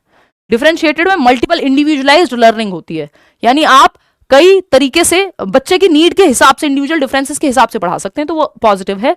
फ्लेक्सिबिलिटी, लचीलापन पॉजिटिव है, वो आपने सुना भी होगा, जो लोग फ्लेक्सिबल होते हैं वो बने रहते हैं, और जो ज्यादा रिजिड होते हैं वो सूखे पेड़ टूट जाते हैं जल्दी से, है ना। जिनमें लचीलापन होता है वो सर्वाइव कर जाते हैं। तो अगर हम स्टैंडर्डाइज्ड या रिजिड इंस्ट्रक्शन की बात करते हैं तो ये नेगेटिव है अपने आप में। To gain cooperation of students in classroom management are teacher should, आपको कक्षा प्रबंधन में छात्रों के सहयोग चाहिए, यानी क्लासरूम में मैनेजमेंट बना रहे, ठीक है ना, इनडिसिप्लिन क्रिएट ना हो। इसके लिए टीचर को क्या करना चाहिए? Establish strict and rigid classroom rules. देखिए, ये जो रिजिड है ये वर्ड ही अपने आप में नेगेटिव है, स्ट्रिक्ट वर्ड ही अपने आप में नेगेटिव है। Frequently complain to parents about students misbehaviour, हर चीज के लिए बाहर पेरेंट्स, टीचर, प्रिंसिपल, फलाना ढिमका, तुरंत आप देखिए ना, पहले आप क्या कर सकते हो?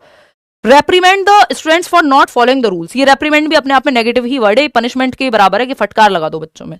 Establish norms and rules for classroom in collaboration with students. तो आपने क्या किया? एक तो फ्लेक्सिबल तरीका अपनाया, एक स्टैंडर्डाइज तरीका नहीं अपनाया, सिर्फ पनिशमेंट की बात नहीं की, बच्चों के साथ आप ये फटकार नहीं लगाई उनको, है ना, कि पनिशमेंट नहीं लगाई, या एक ही तरीका नहीं अपनाया। आप बच्चों के साथ नॉर्म सेट कर सकते हैं कि भाई तुम क्या चाहते हो, है ना, कोलैबोरेशन में। तो वो कहेंगे थोड़ा हमें भी इंटरेक्ट करने का मौका मिले, आप भी सवाल पूछें, ग्रुप बनाएं, है ना, हमारी सीट फिक्स ना हो, रोटेशन में चलती रहे, तो फ्लेक्सिबिलिटी आ जाएगी वहां।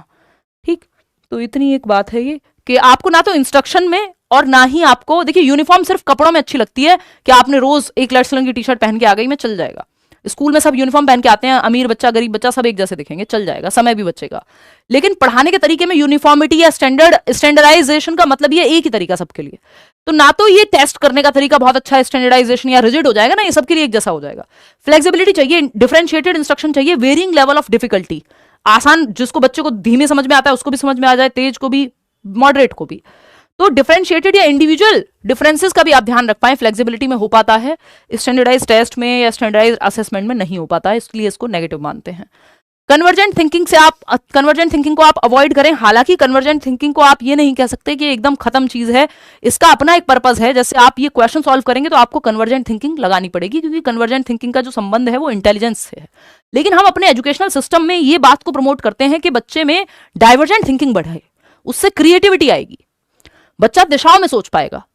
तो डाइवर्जेंट थिंकिंग जिसको हम कहते हैं डीसी साथ चलता है, ये शॉर्ट ट्रिक है, सीसी नहीं, यानी कन्वर्जेंट थिंकिंग और क्रिएटिविटी साथ नहीं जाते। डाइवर्जेंट थिंकिंग और क्रिएटिविटी, रचनात्मकता जिसको बढ़ावा देना हमारा धर्म है आज के समय में। नेशनल एजुकेशन पॉलिसी से लेके हर पॉलिसी यही कहेगी बच्चों को क्रिएटिव बनाओ, नई दिशाओं में सोचे, नोवल थॉट सोचे, फ्लेक्सिबली सोच पाए, आउट ऑफ द बॉक्स सोच पाए, है ना।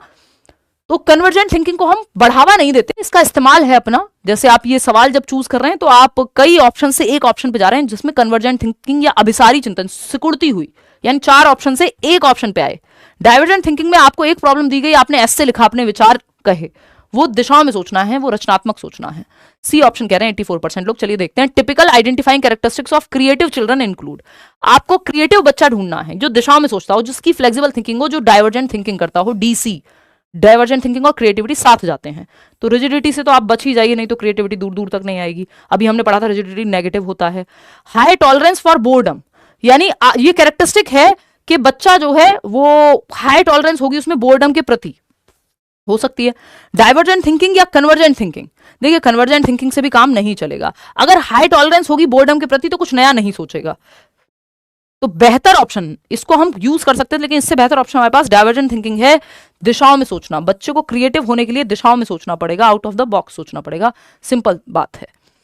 जॉय पॉल गिलफर्ड ने ये डाइवर्जेंट और कन्वर्जेंट थिंकिंग दी थी, और इसके बारे में वो कहते हैं कन्वर्जेंट थिंकिंग में आप सिकुड़ती हुई सोच है, कई ऑप्शन से एक ऑप्शन की तरफ आएंगे, और डाइवर्जेंट में दिशाओं में जाते हैं। डाइवर्जेंट को हम चाहते हैं कि बच्चे में बढ़ावा दें, क्योंकि इससे क्रिएटिविटी उभर करके आती है। अब बात आती है सेग्रीगेशन या ओनली की तरफ। जब आप ऑप्शन में अगर ओनली लिखा हुआ है या सेग्रीगेशन अलगाव लिखा हुआ है तो ये नेगेटिव है। इंक्लूसिविटी या समावेशन लिखा हुआ है तो ये पॉजिटिविटी है। ये पॉजिटिव टर्म है, ये एक पॉजिटिव वर्ड है। जहां आपको ये दिख जाए मतलब बात बन जाएगी, है ना। ये नेगेटिव है। सेग्रीगेट करना, बच्चे को अलग थलग करना नहीं, आपको बच्चे को इंक्लूड करना है। फोर्थ ऑप्शन डी कह रहे हैं 78% लोग। चलिए देखते हैं कथन क्या है। Only special children benefit from inclusive education. ये बात हम करके थक चुके हैं, और ये हर बार रिपीटेडली आ रहा है कई सालों से क्वेश्चन। बस भाषा थोड़ी सी बदल जा रही है, या कभी डायरेक्ट में आ जाता है, कभी कथन और कारक में आ जाता है। समावेशी शिक्षा से केवल विशेष बच्चे ही लाभान्वित होते हैं, ये कहना गलत होगा। भाई हर बच्चे के लिए शिक्षा है ना, वो स्पेशल बच्चा ही थोड़ी है कि जिसको ऑटिज्म है मान लो, या कोई विजुअली इंपेयर्ड है, उसी के लिए इंक्लूसिव एजुकेशन है। Inclusive education education for all, सभी के लिए शिक्षा है ना। तो ओनली जहां लिखा हुआ है कि सिर्फ ओनली स्पेशल चिल्ड्रन, नेगेटिव है। रीजन क्या है? The concept of inclusive education is based on the philosophy of addressing only learners with some impairment. ये भी नेगेटिव है। तो ओनली नहीं, इंक्लूसिविटी, सबको शामिल करना। ओनली हमें एक तरफ लेके जाता है, और एक तरफा कुछ भी अच्छा नहीं होता, मैं आपको बता दूं, प्रेम ही क्यों ना हो। तो ये क्या है? Both ANR false. मजाक कर रही हूं, जिसको जो करना है करे अपने जीवन में, है ना। दोनों ही बातें गलत हैं। कितने लोगों ने दिया जवाब? जाना जरा पीछे, मुझे देखना है। 89%। चलिए ठीक है, आगे बढ़ते हैं। तो सेग्रीगेट नहीं करना, अलग थलग नहीं करना बच्चे को। रोट लर्निंग आपको पता ही है, रट्टाफिकेशन नहीं चाहिए हमको। रटंत विद्या चलंत ना ही, नेगेटिव है। आंख बंद करके आप जहां रोट लर्निंग दिखे, नॉट ना लिखा हो, आप समझ जाइए गलत है। मीनिंगफुल लर्निंग अर्थपूर्ण अधिगम है, इसमें बच्चा एक्टिव रहेगा, रियल लाइफ से उसकी चीजें जुड़ेंगी। पियाजे और वाइगोत्स्की इसको प्रमोट करते हैं, या पूरा जो आज की मॉडर्न डे आपकी पेडागोजी है, कंस्ट्रक्टिविज्म रचनावाद है, वो इसको प्रमोट करता है। नेशनल एजुकेशन पॉलिसी हो, NCF हो, सब इसको प्रमोट करेंगे। समझ रहे हो? ठीक है सीमा। तो meaningful learning is primarily not about, किसके बारे में नहीं है। अब देखो यहां पे नॉट लिखा है तो आपको समझ में आ जाएगा, जवाब बदल जाएगा। जैसे ही नॉट लिखा हुआ हो, आप अपने कान खड़े कर लें 3 इडियट की तरह, ध्यान से पढ़ें क्वेश्चन को, सतर्क हो जाएं, सावधान रहें, है ना। समझ रहे हो कि नॉट लिखा है वो फंसा सकता है क्वेश्चन आपको। Meaningful learning is primarily not about developing skills. नहीं भाई, ये तो है डेवलप करने के बारे में स्किल्स को। कितने लोग सही जवाब दे रहे हैं? बहुत बढ़िया, 76% लोग। मेमोराइजिंग इंफॉर्मेशन, रोट लर्निंग होता है मेमोराइज करना, ड्रिल और प्रैक्टिस करना नेगेटिव बात है ना। मेमोराइज करना, इसको आप ऐसे भी लिख सकते हो। ये बैच में अगर आपको एनरोल करना हो तो ये है करियर विल ऐप, डाउनलोड कर लेना। कई बैचेस हैं जो जिनमें admission KVS, NVS, D2+B, pedagogy special और CTET के बैचेस। एनीवे, तो आप देख रहे हैं कि रोट लर्निंग जिससे आपको बचना है नेगेटिव है। रोट लर्निंग के भाई बहन और कौन से हैं? रोट लर्निंग या फिर ड्रिल एंड प्रैक्टिस। 2 एकम 2, 2 दूनी 4। बस आपको लगेगा कि ड्रिल एंड प्रैक्टिस लिखा है तो पॉजिटिव है, बट नेगेटिव टर्म है ये। ड्रिल एंड प्रैक्टिस के बार बार आप सेम ही तरीके को रिपीट कराते रहो कि एक चीज को 100 बार लिखो, 50 बार लिखो, 20 बार लिखो, नेगेटिव है ये, पॉजिटिव नहीं है पेडागोजी में। आपने जीवन में देखा होगा, टीचर्स ने आपसे कराया होगा, but not the right way to teach और टू लर्न। तो रोट लर्निंग और ड्रिल एंड प्रैक्टिस और मेमोराइजेशन एंड रिकॉल, रटना, बार बार याद किए जा रहे हो आपको समझना है। Understanding is better than memorisation. तो वर्ड अंडरस्टैंडिंग जो है वो पॉजिटिव है, मीनिंगफुल लर्निंग पॉजिटिव है, rote learning, drill and practice, memorisation negative है। ठीक है ना। मेमोराइजेशन एंड रिकॉल इसके साथ, तो ये नेगेटिव ही है, क्योंकि आपकी ना कोई क्रिएटिविटी नहीं लग रही, आपके थिंकिंग प्रोसेस पे जोर नहीं पड़ रहा। और वो ऑप्शन बेटर है जहां बच्चा एक्टिव है, जहां उसकी थिंकिंग प्रक्रिया पे जोर हो। ठीक है ना। तो ये एक बात है, rote learning, drill and practice, memorisation और रिकॉल, ये तीनों नेगेटिव टर्म है। ठीक है, या 5 नेगेटिव टर्म है अगर आपको देखें तो।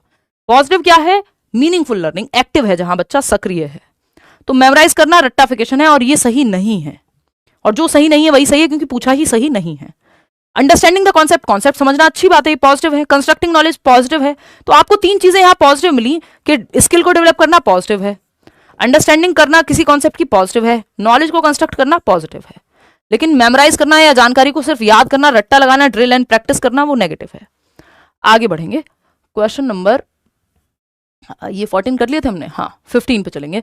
जेंडर स्टीरियोटाइप, आपको बताइए आंख बंद करके, आपको रूढ़िबद्धता के साथ नहीं जाना है। जेंडर स्टीरियोटाइप क्या होते हैं? जो चली आ रही अवधारणाएं हैं समाज में, जनरलाइज्ड या प्री कंसीव्ड नोशंस हैं, वो एकदम फालतू हैं, वो लॉजिकल नहीं है। उनको खत्म करने की तरफ आपको काम करना है, कि ना कि उनको बढ़ावा देना है। बढ़ावा बिल्कुल नहीं देना है।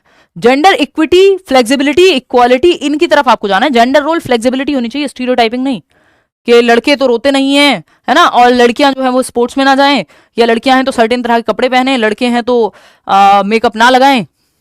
अब कई लोग कहेंगे हाँ ना ही लगाएं तो अच्छा है। ये हमारी और आपकी बायसनेस है, स्टीरियोटाइपिंग है। हो सकता है किसी लड़के को मेकअप लगाना पसंद हो, समझ रहे हो बात। तो the behaviours, interest, attitude, skills and personality. अब मुझे पता है कई लोग पीछे से बैठ के कह रहे हो कि आप ही हो जाओ इतने मॉडर्न, हम तो नहीं हो पाएंगे। हो जाओगे, ट्राई करो, है ना, थॉट में तो हो ही जाओ, कपड़ों में बेशक मत हो। देखो, तो the behaviours, interest, attitudes, skills and personality traits that our culture considers appropriate for specific gender are referred to as dash and are dash. फटाक से जवाब दो, 47% लोग।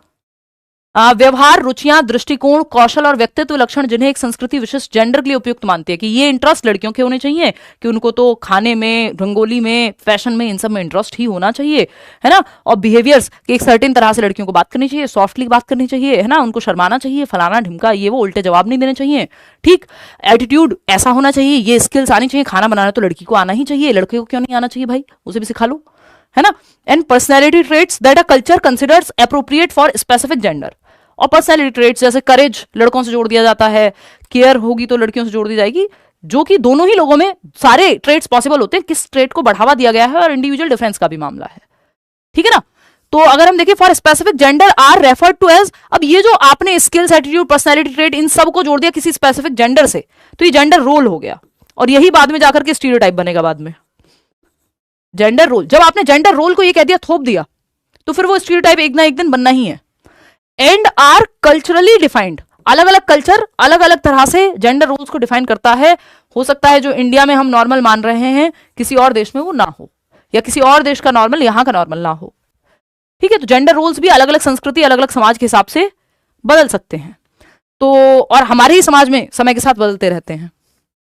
तो एक ही ऑप्शन बचता है कि जेंडर रोल्स और कल्चरली डिफाइंड, ठीक है। बाकी यहाँ पे क्योंकि स्टीरियोटाइप का कोई ऑप्शन था नहीं, जेनेटिकली डिटरमिन नहीं होते, ये ध्यान रखिएगा, बायोलॉजिकली डिटरमिन नहीं होते, सोशली कंस्ट्रक्टेड होते हैं। तो आपको ये biasness, gender bias, gender stereotype, इनसे दूर रहना है, फ्लेक्सिबिलिटी की तरफ जाना है। क्वेश्चन नंबर 16 देखिएगा। ड्यूरिंग, ये एक और सवाल इस बार आया हुआ है। During play time at school Saurabh, 8-year-old boy picked a doll to play with.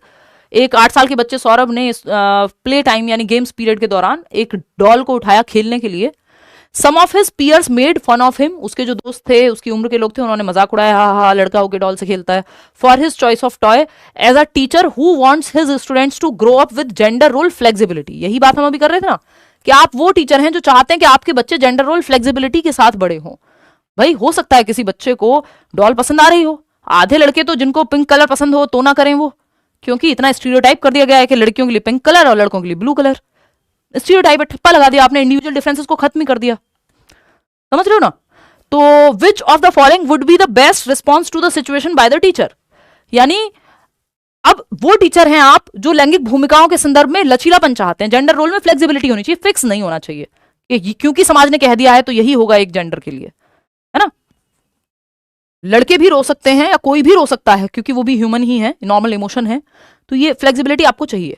Talk to Saurabh that dolls are suitable for girls and boys should not play with dolls. आप सौरभ को कहेंगे कि बेटा लड़कियां खेलती हैं गुड़िया से, आप तो मेरे गुड्डे हो, आप तो मत खेलो, रख दो इसको, बकवास बात, एकदम स्टीरियोटाइप को आप प्रमोट कर रहे हैं, ठीक। Tell Saurabh that he should play with something else because his friends won't approve of him playing with doll. अगर आपने ये कर दिया तो आप बच्चे में बहुत ही खराब तरीके का सोशलाइजेशन करा रहे हैं कि कंफर्मिटी भर दे रहे हैं। फिर वो कभी भी जो खुद पसंद करता है वो स्टैंड नहीं लेगा उस चीज के लिए, क्योंकि आपने कहा कि तुम्हारे दोस्त अप्रूव नहीं करेंगे, इसलिए तुम ये छोड़ दो। Let Saurabh play with doll and tell other children that they can also choose any toy of their choice. Saurabh को आप गुड़िया से खेलने देंगे और बाकी बच्चों को भी कहेंगे कि दूसरे बच्चों को कहना चाहिए कि वे भी अपनी पसंद का कोई भी खिलौना उठा सकते हैं, जिसका जिस चीज से मन करे। किसी लड़की का कार से खेलने का मन है तो वो खेल सकती है, सौरभ का डॉल से खेलने का मन है तो सौरभ खेल सकता है ना।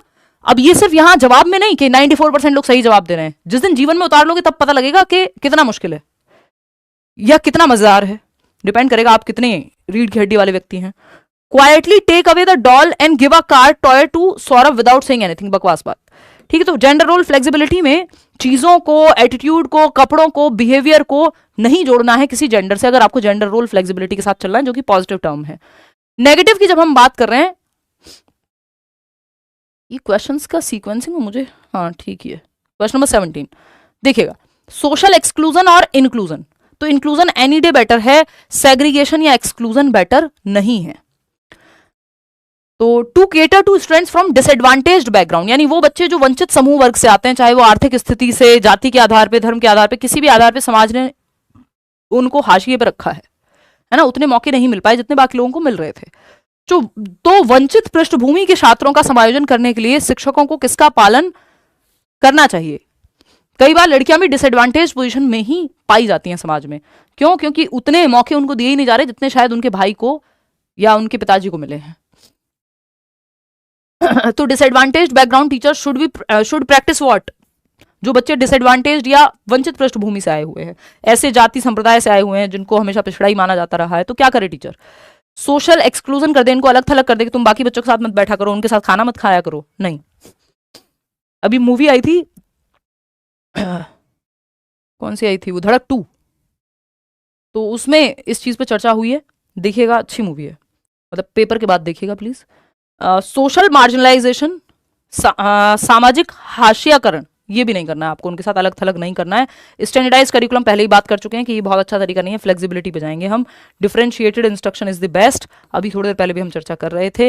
विभेदी अनुदेशन, आप डिफरेंट लेवल उनसे जुड़े एग्जाम्पल्स भी लेंगे, उनसे जुड़े एज इन लेबल करने के लिए नहीं, जो उस बच्चे को भी समझ में आए उन तरीकों से भी पढ़ाएंगे, है ना। इजी, मॉडरेट, डिफिकल्ट, सब चीजों को आप इंक्लूड करके रखेंगे। तो एक्सक्लूजन नहीं करना है, इंक्लूजन करना है। रिवॉर्ड और पनिशमेंट से बचना है आपको पूरे पेपर में, अपॉर्चुनिटीज देनी है, अवसर देने हैं बच्चे को एक्टिव रखना है। तो मीनिंगफुल लर्निंग की अभी हम बात कर रहे थे। अर्थपूर्ण अधिगम कैसे होगा? अर्थपूर्ण अधिगम जब बच्चा रहेगा एक्टिव, भाई तभी तो मीनिंगफुल है। कोई भी चीज सार्थक कब है आपके लिए, या अर्थपूर्ण कब है? जो वो आपके जीवन से जुड़ी हो, जब आप उसको लाइफ से कनेक्ट कर दें, ठीक है ना। तो provisions of rewards and punishment, इससे तो बचना, यही तो नेगेटिव है। अभी तो यही तो देख रहे हैं हम, रिवॉर्ड पनिशमेंट से कोई मीनिंगफुल लर्निंग नहीं होती, रट्टाफिकेशन होती है रिवॉर्ड पनिशमेंट से।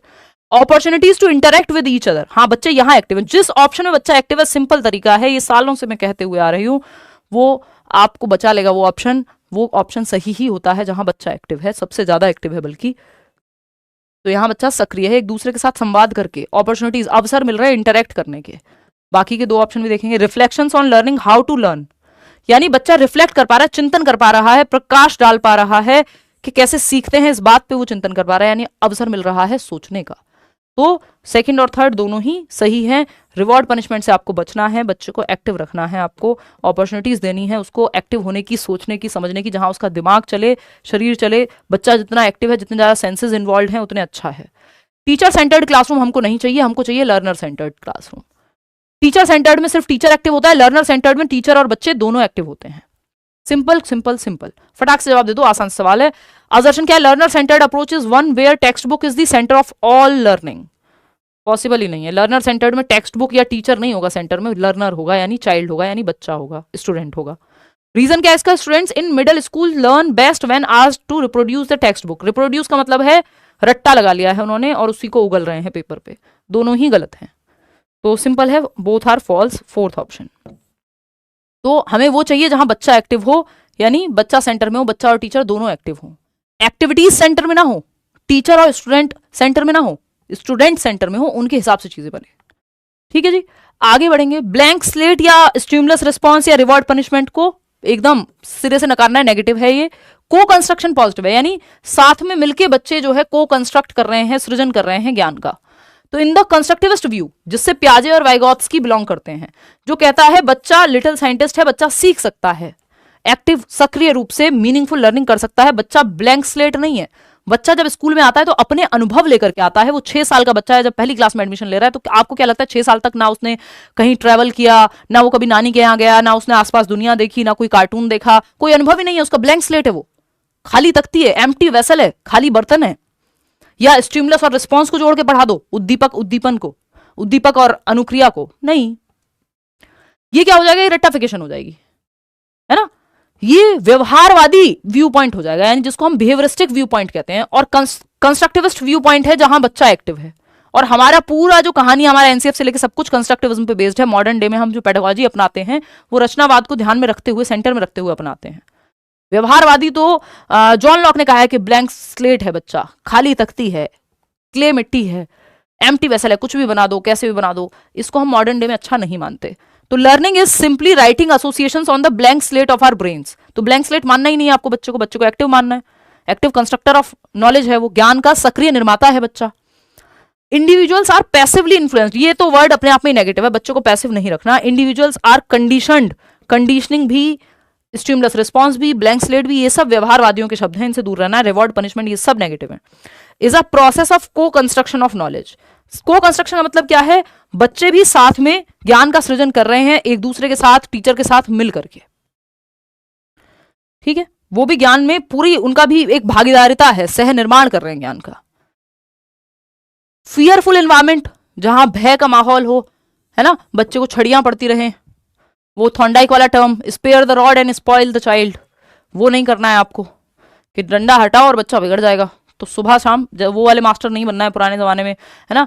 हमसे पहली जनरेशन में यही कहा जाता था, मेरे तो मामा जी बताते हैं कि सिंपल कह दिया जाता था स्कूल में जाकर के कि हड्डी आपकी, सॉरी हड्डी हमारी, खाल आपकी, तो मतलब बस जिंदा छोड़ देना, बाकी आप कूट पीट के कैसे भी करना है कर लो सेट। ये तरीका सही नहीं है, बच्चे की सेल्फ एस्टीम और बहुत सारी चीजों पर इसका नेगेटिव प्रभाव पड़ता है। अब आप कहेंगे रियल वर्ल्ड में तो ऐसा ही होता है, ये वो आइडियली होना नहीं चाहिए।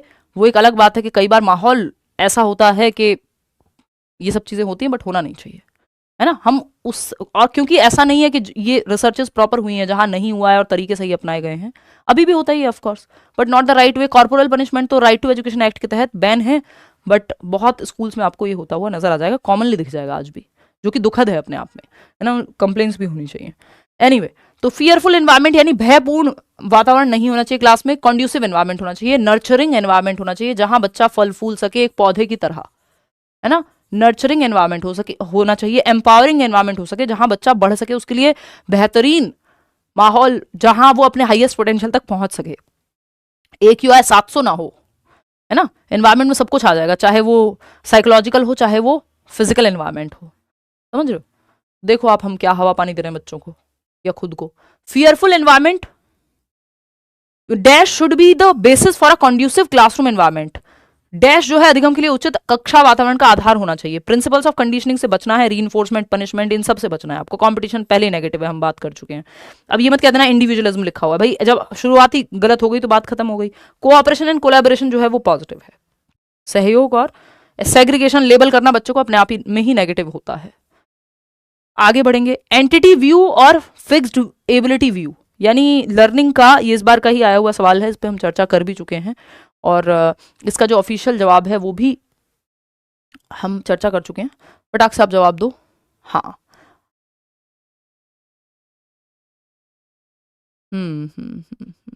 गलत जवाब दे रहे हो यार, ये मैंने करेक्ट करा दिया था सेकंड सेशन में, फर्स्ट भी नहीं है इसका जवाब, मैं हटा ही देती हूँ उसको। नहीं, फर्स्ट तो है, फर्स्ट तो है, चलेगा, ठीक है। अब आप सही दे रहे हो, 37% लोग। मैंने जान के इसको दोबारा डाला है क्योंकि कई लोगों के दिमाग में कंफ्यूजन बैठ गई है। हमने भी जब फर्स्ट डे हम वो 30 आउट ऑफ 30 कर रहे थे ना, तो ये डिस्कस कर लिया था, जो कि गलत नहीं है, हेरिडिटी एंड एनवायरमेंट, लेकिन क्योंकि हमारे पास उससे बेहतर जवाब यहाँ अवेलेबल है, टू बी प्रिसाइज अवेलेबल है, तो हम फिर जाएंगे उसी के साथ, और ऑफिशियल आंसर की भी आपकी इसी के साथ गई है। तो जब आप देखते हैं, academic performance and intellectual abilities gradually improve in children who leave deprived settings and enter enriched settings. The above argument points primarily towards which of the following debates of development, यानी उन बच्चों में अकादमिक प्रदर्शन यानी पढ़ाई लिखाई में भी वो बेहतर प्रदर्शन करने लगते हैं, बौद्धिक क्षमताएं भी उनकी सुधरने लगती हैं, धीरे धीरे सुधार आता है, जो वंचित परिवेश को छोड़कर समृद्ध परिवेश में प्रवेश करते हैं। यानी अच्छा माहौल अगर मिल रहा है तो इंक्रीमेंटली एबिलिटी जो है बेहतर हो रही है बच्चे की।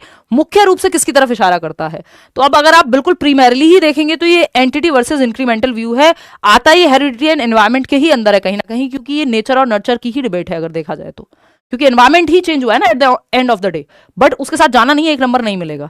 एंटिटी वर्सेस इंक्रीमेंटल के साथ ही जाएंगे कि एंटिटी मतलब फिक्स्ड व्यू है, कि ये मान लेना कि क्षमता फिक्स्ड है, एबिलिटी फिक्स है, तो फिर तो कैसा भी एनवायरमेंट दे दो कुछ हो नहीं सकता, जो हेरिडिटी कहती है। लेकिन इंक्रीमेंटल व्यू क्या कह रहा है? इंक्रीमेंटल व्यू कह रहा है भाई बढ़ा सकते हो क्षमता। तो ये फर्स्ट के साथ जाइएगा इसको, ये फाइनल ऑफिशियल सब तरह से सर्टिफाइड जवाब है। अब इसमें हेरिडिटी एंड एनवायरमेंट गलत नहीं होगा, बट उसके साथ नहीं जाना है अगर एक नंबर हमको चाहिए। ठीक है, इफ एंड बट्स में नहीं जाएंगे और डिटेल हो जाएगा। तो फर्स्ट ऑप्शन हमें फिक्स्ड एबिलिटी नहीं माननी, एबिलिटी बढ़ाई जा सकती है, इंक्रीमेंटल है ये मानना है। डी कॉन्टेक्चुअलाइजेशन या कॉन्टेक्स्ट में पढ़ाना। डी कॉन्टेक्चुअलाइजेशन होता है संदर्भ से निकाल दो, किसी भी चीज को कनेक्ट करके मत पढ़ाओ, डिस्कनेक्टेड चंक में पढ़ाओ, बेकार बात, नेगेटिव टर्म।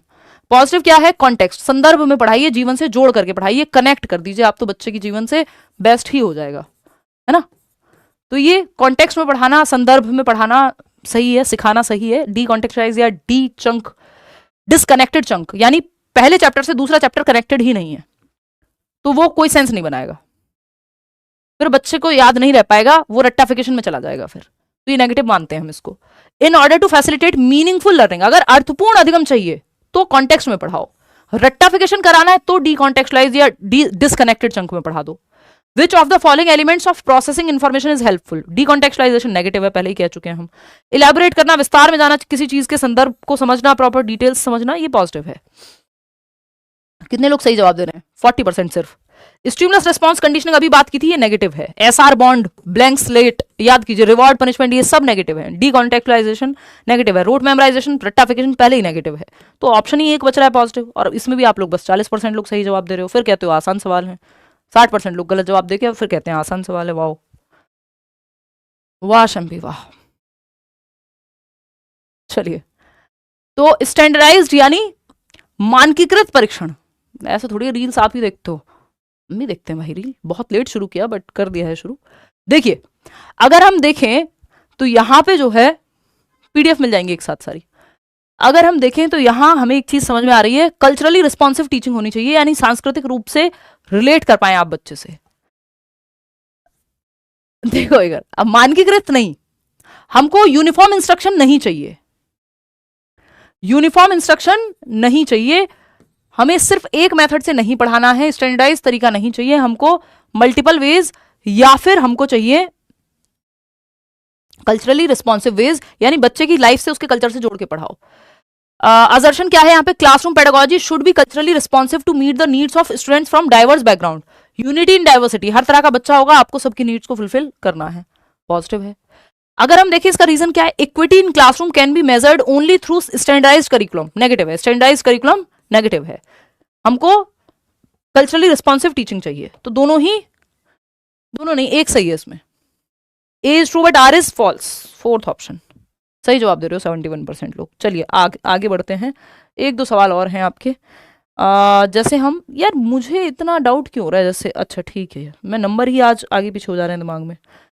बायस से दूर रहना है आपको, डिस्क्रिमिनेशन से दूर रहना है आपको, स्टीरियोटाइप से दूर रहना है आपको, सब नेगेटिव हैं। इक्विटी, इक्वालिटी, सेंसिटिविटी, पैरिटी, ये सब पॉजिटिव हैं।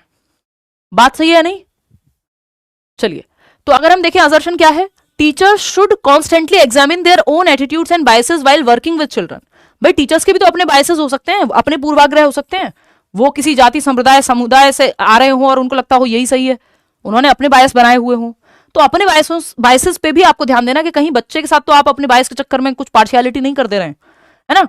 तो बायस से तो आपको दूर रहना है, ये बात तो सही है, टीचर्स को भी देखना चाहिए उनके एटीट्यूड में तो कोई बायस नहीं है। रीजन क्या है इसका? The process of problem solving is hindered by functional fixedness, बात तो ये भी सही है, बट अगर आप इन दोनों के बीच में बिकॉज लगाएंगे, जो कल हमने बात की थी कि अगर आप ए और आर के बीच में बिकॉज लगा लें, अगर दोनों सही हों, उसके बाद अगर आपको टेस्ट करना हो कि आर ए के लिए सही है कि नहीं है, तो आपको समझ में आ जाएगा कि क्या कहानी है।